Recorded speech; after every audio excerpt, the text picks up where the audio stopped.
Hello, everyone. Welcome back to the Pot Smoker's Bible. My name is Zion. I'm the author of the Pot Smoker's Bible, which contains the prophetic book of Zion, where I get my name and authority. It comes from the Ketuvim, or Old Testament of the Christian Bible, King James Version, in case you're wondering. Today I'm working on the 28th part of the dissertation of the 24th or the 27th chapter of the Pot Smoker's Bible, which is the 24th and final chapter of the Book of Zion. So I'm going to take up where I left off. And it's this aspect that we are talking about here. Even as I don't believe that death can be done away with, but the fear of it can be eliminated. It's the fear of death that will change. Ascension is the victory over death. Knowing that death is only for a failed soul can lead us all to a new pathway that will eventually lead to the ascension of the soul into a higher form. Eventually, the soul's mating and evolution can lead to a deathless state, the Godhead, to become an immortal being. That is victory over death. But that immortality isn't easy to obtain, and the only way to truly get it is to seek something else entirely. Immortality is not the goal, it's part of the journey. Death isn't the end of the soul, it's the end of the body, its name, and its memories. The knowledge always goes on. That is the eternal part, the part that knows. To know that the soul is separate from the body is to have victory over death. The body is part of the earth. The soul is energy. It comes from the sun, the mating of God and Goddess at the conception of the solar system. That gave birth to all earthly souls. You are a soul, not a body. Death doesn't affect the soul. Well, it has an effect. When the body dies, the soul must journey through what we call the afterlife. It is a process that will confuse the ignorant, but that is about to change.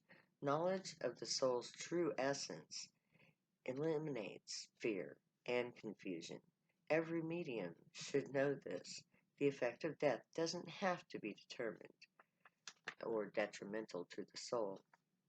The Tibetan Book of the Dead should be on everyone's must-read list, as should all religious doctrines. These books were written to teach us, but our fragmented social structure has kept us from learning more than one aspect of ascension at a time. We must read sacred texts in order to understand the process of life and death. The Tibetan Book of the Dead teaches us that death is but a doorway into another life. The people who die without the knowledge of how death works will suffer confusion. The Tibetan Book of the Dead was written to explain death to both the living and to the dead. It illuminates the process and eliminates the fear and confusion. This confusion at death will lead to the soul choosing a karmic new life. They will seek out a new body according to their soul's place on its journey. The new life will always reflect the soul's journey. If a soul has bad karma, it will descend lower on life's evolutionary um, ladder, Jacob's ladder. If it generates good karma, its new life will reflect that. However, an ascending soul will know this, either by reading the Tibetan Book of the Dead, like I did, or they will advance enough to become a medium. Both of these methods will teach the ascending soul, what to expect upon death. This knowledge will allow the advancing soul to choose their next life. Not, not according to karma, but according to spiritual evolution. In order for a soul to advance, it must face adversity Any soul advanced enough to do so will choose a life that will teach it the next aspect of ascension. The life of these souls will get harder, not easier. The knowledge needed to advance um, will require the soul to learn harder and harder aspects of life, which will require the body to endure hardships and tragedies. The final life of an ascended soul is the hardest life of all. I'm told that this is my final life. In it, I have had to repay karma for all of the negative things that my soul has done since I began the final stage of ascension, when I reached the last stage of moralities lifetimes ago. I decided in my body to ascend. I gave myself to the higher cause. Now I must repay karma for all my sins since I took that final step to ascension. Once a soul decides to seek a higher form, that soul activates the latent God gene. This genetic marker will always be active in every body it inhabits. The soul will no longer wander after death as it is now bound to in a single spiritual path. Once this path is taken, there is no karmic means to reduce the effects of negative actions. The soul won't descend back into an animal state. That would eliminate bad karma. So its karmic debt is allowed to accumulate. This karmic debt is paid off in the final lifetime. So, karmically speaking, at least some of the poor people I champion are also on their last lifetimes paying off their karmic bill. No doubt some of them are just poor because of their prior karma, no ascension involved. The only one who knows their karmic place is the soul, and it doesn't often give that information to the body.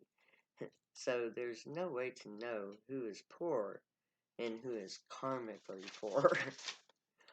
The soul is a quantum being. It is the next highest form um, than the Higgs. When a spirit is created, the Higgs triggers an magnetic pulse that attracts one of each of the quantum particles. This particle merge into a living being that has two souls. These souls are created even as atoms are by splitting, becoming soulmates, separate quantum souls. Because of their dual nature, soulmates are always entangled. They chase each other from one body to another, each soul taking its own karmic path, but that path will always parallel the others. If I am human, so is my mate. If I create bad karma, so does he. They may have separate forms, but they are still one spirit. Now, that doesn't mean that one of the souls might not do worse things than the other and therefore make an imbalance in the karmic law.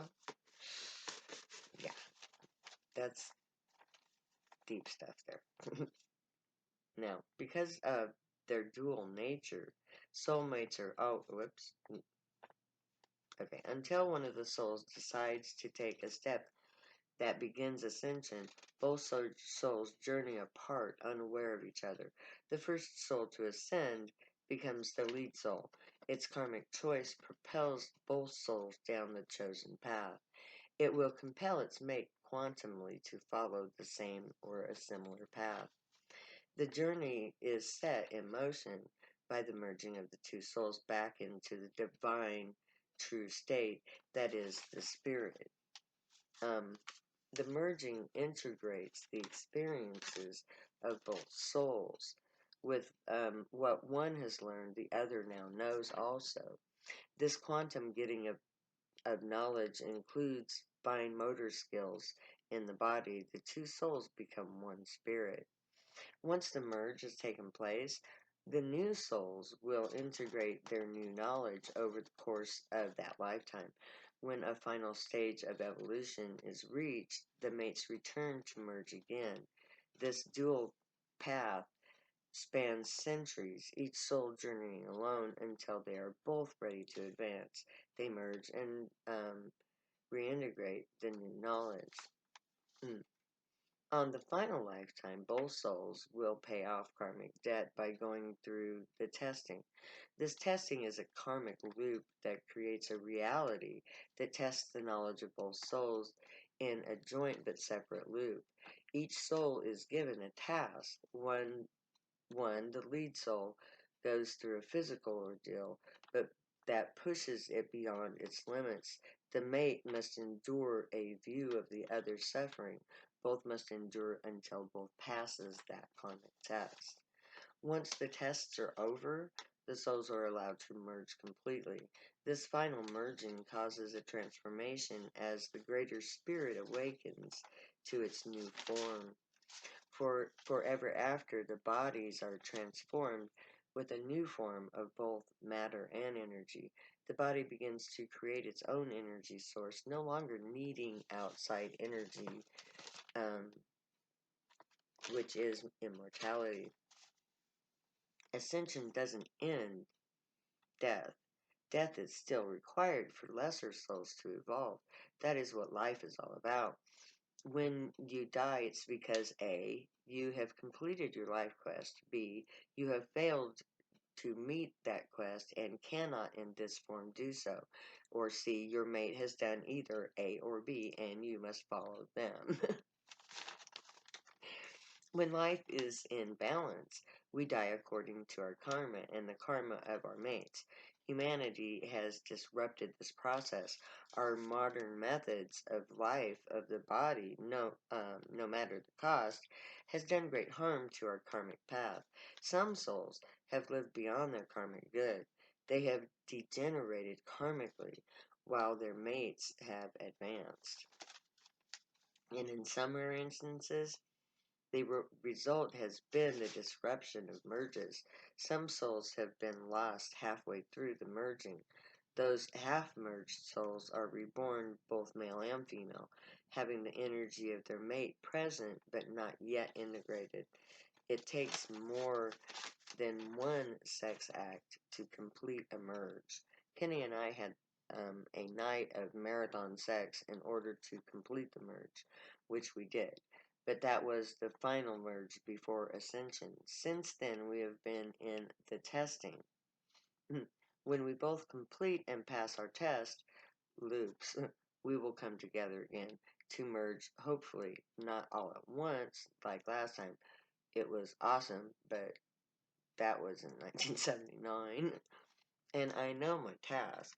My final act of ascension is to publish this book. It is my task. So I'm done the moment you read and or hear this. Now that my task is known and I am willingly fulfilling it, its completion will activate him. He has been bound as an observer and a judge. His final act begins when I complete mine. This is my task. When you're done reading or hearing this, my task will be complete.